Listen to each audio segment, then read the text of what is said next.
बिस्मिल्लाहिर्रहमानिर्रहीम। अस्सलाम वालेकुम। इस्लामाबाद क्लब 352 एकड़ पर कायम है और इस ज़मीन का सालाना किराया कितना दिया जाता है जानकर आपको भी यकीन नहीं आएगा। क्या आपको मालूम है कि इतना बड़ा क्लब कौमी ख़जाने को कितना किराया देता है?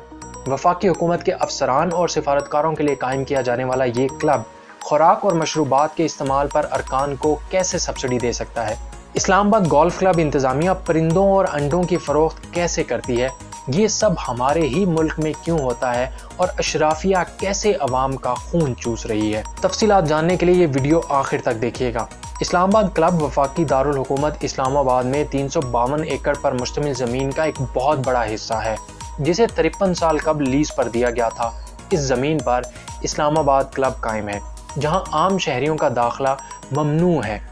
सोशल एक्टिविटीज़ के साथ ये क्लब तजारती सरगर्मियों का भी मरकज़ है। क्या आपको मालूम है कि इतना बड़ा क्लब कौमी ख़जाने को कितना किराया देता है? CDA ने क्लब को ज़मीन लीज़ पर दी थी और लीज़ की रकम सालाना बुनियादों पर अदा की जाना थी। इस्लामाबाद क्लब की सालाना लीज़ की रकम 14,700 रुपये, जबकि पोलो ग्राउंड की लीज़ की रकम सालाना 12,300 रुपये है। इस लिहाज से अगर देखा जाए तो क्लब और पोलो ग्राउंड दो अलहदा ज़मीनें हैं। क्लब की वेबसाइट के मुताबिक इसकी ज़मीन 352 एकड़ पर मुश्तमिल है, जिसका मतलब हुआ कि क्लब वाले ज़मीन का माहाना 1 एकड़ का 3 रुपये किराया देते हैं। पोलो ग्राउंड कितनी ज़मीन पर मुहित है ये नहीं बताया गया। 1967 में यानी 1967 में CDA ने क्लब इंतज़ामिया को 244 एकड़ ज़मीन लीज़ पर दी थी और उस वक्त रियायती निरखों यानी 1 रुपया फी एकड़ पर यह लीज़ 10 साल के लिए दी गई थी। मुआहदे के तहत 10 साल बाद किराए पर नज़रसानी होना थी, लेकिन ऐसा नहीं हुआ। इसकी बजाय मजीद 108 एकड़ देकर क्लब को वसीअरीज़ बनाकर इसे 352 एकड़ तक फैला दिया गया। सरकारी वसाइल का ये मुफ्त इस्तेमाल तो अपनी जगह, लेकिन जब एक शहरी ने मालूमात तक रसाई के कानून यानी right of access to information act के तहत दरख्वास्त दायर करके ये जानने की कोशिश की कि क्लब के गुज़िश्ता 5 सालों के दौरान माली ऑडिट की सूरत हाल, क्लब की प्रॉपर्टीज और इनसे हासिल होने वाली आमदनी, रजिस्टर्ड अरकान की तादाद और खेले जाने वाले खेलों के क्या नाम हैं, तो इस शानदार क्लब का कहना था कि वो आवाम को जवाबदेह नहीं है। जब ऑडिटर जनरल ऑफ पाकिस्तान ने बताया कि ये क्लब कवायद की मुसलसल खिलाफ वर्जी कर रहा है, तो एक दरख्वास्त गुजार ने मालूमात के हसूल के लिए दरख्वास्त दायर की। सूरत हाल अब ये है कि क्लब इंतज़ामिया ने ऑडिट टीम को भी ये मालूमात फराहम नहीं की। गुज़िश्ता साल शाया होने वाली रिपोर्ट के मुताबिक मुतअद्दिद तहरीरी और ज़ुबानी दरख्वास्तों के बावजूद इस्लामाबाद क्लब की इंतज़ामिया ने मतलूबा रिकॉर्ड नहीं दिया। मालूमात और दस्तावेज़ात की अदम फराहमी की वजह से रुकनियत देने की शराइत का आज़ादाना तौर पर जायज़ा नहीं लिया जा सका। ये क्लब SECP के कवायद पर अमल करता है और ना ही ये क्लब अपने अरकान को जवाबदेह है। रेगुलर सरकारी इदारों में निगरान और एहतसाब के इदारों यानी पब्लिक अकाउंट्स कमेटी या प्रिंसिपल अकाउंटिंग ऑफिसर का इत्तलाक होता है, वो यहाँ मौजूद हैं और ना ही इन पर अमल होता है। रिपोर्ट में यह भी तजवीज़ दी गई थी कि क्लब के लिए एक मुनासिब निगरान मैकेनिज्म तश्कील दिया जाए। ताहम ऑडिट रिपोर्ट्स में किरायादारी के हवाले से कोई मालूमात ही मौजूद नहीं। ये बात उस वक्त सामने आई जब एक साइल ने क्लब की जानिब से मालूमात फराहम न करने पर पाकिस्तान इंफॉर्मेशन कमीशन PIC से क्लब के खिलाफ रुजू किया। जब PIC ने क्लब इंतज़ामिया को इनकार की वजह जानने के लिए तलब किया तो क्लब के मुंतज़िम सरदार अहमद नवाज सुखेरा की जानिब से जवाब दाखिल किया गया।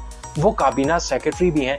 इस बात का एतराफ़ किया गया कि मुंतज़िम और इंतज़ामी कमेटी को वफाकी हुकूमत मुकर्रर करती है, लेकिन साथ ये भी बताया गया कि क्लब के फंड्स मेंबरशिप से पैदा किए जाते हैं, लिहाजा इसमें अवाम का पैसा खर्च नहीं होता। दरख्वास्त गुजार क्लब का रुकन नहीं, लिहाजा इसके पास मालूमात भी हासिल करने का कोई इख्तियार नहीं। पाकिस्तान इंफॉर्मेशन कमीशन ने आइन के आर्टिकल 19A के तहत अपना फैसला सुनाते हुए कहा कि चूंकि ज़मीन सरकार ने लीज पर दी है, लिहाजा इस्लामाबाद क्लब एक सरकारी इदारा है। कमीशन ने यह दलील भी मुस्तरद कर दी कि दरख्वास्त गुजार को जानने का इख्तियार नहीं, क्योंकि वो रुकन नहीं। इसके अलावा दोस्तों, कमीशन का कहना था कि इस दलील में इसलिए भी वजन नहीं क्योंकि मालूमात के हसूल के कानून के सेक्शन 2 के तहत दरख्वास्त गुजार की तशरीह पर यह पूरा नहीं उतरती, लिहाजा क्लब को हिदायत की गई कि वो 7 दिन में मालूमात फराहम करें। ये फैसला आज से तकरीबन 2.5 माह कबल 18 अगस्त को सुनाया गया था। ताहम अब तक इंतज़ामिया ने कोई मालूमात फराहम नहीं की। 70 दिन से ज़ायद का वक्त हो चुका है। 2 शोकाज नोटिस भी जारी किए जा चुके हैं। PIC के पास अदालती इख्तियारात हैं कि वो अपने फैसलों पर अमल दरामद के लिए इकदामात कर सके और मुमकिन तौर पर यही अगला इकदाम भी हो सकता है। آڈٹ رپورٹ میں یہ بھی کہا گیا تھا کہ کلب تجارتی سرگرمیوں میں مصروف ہے، جو غلط ہے کیونکہ کمرشل مقاصد کے لیے دی جانے والی زمین لیز پر کھلی نیلامی میں دی جاتی ہے اور اس کے مطابق ہی اس سے فیس بھی لی جاتی ہے۔ ممبرشپ دینے کے معاملے میں بھی کوئی شفافیت نہیں ہے۔ وفاقی حکومت کے افسران اور سفارتکاروں کے لیے قائم کیے جانے والا یہ کلب اب 7 کیٹیگریز میں رکنیت دیتا ہے، جو آڈٹ رپورٹ کے مطابق بلا جواز ہے۔ دیگر معاملات میں بھی شفافیت نہیں ہے۔ آڈیٹرز کو معلومات فراہم نہیں کی جاتی کہ کلب کے منتظمین، مینیجنگ کمیٹی اور ایگزیکٹو افسران وغیرہ کو کیسے مقرر کیا جاتا ہے۔ لیکن صاحب، یہاں تو افسر شاہی کا راج ہے اور ادارے موز اور گھوڑے کی طرح ہیں، اس لیے صاحب خاموشی میں ہی بہتری ہے۔ اپنا خیال رکھیے گا۔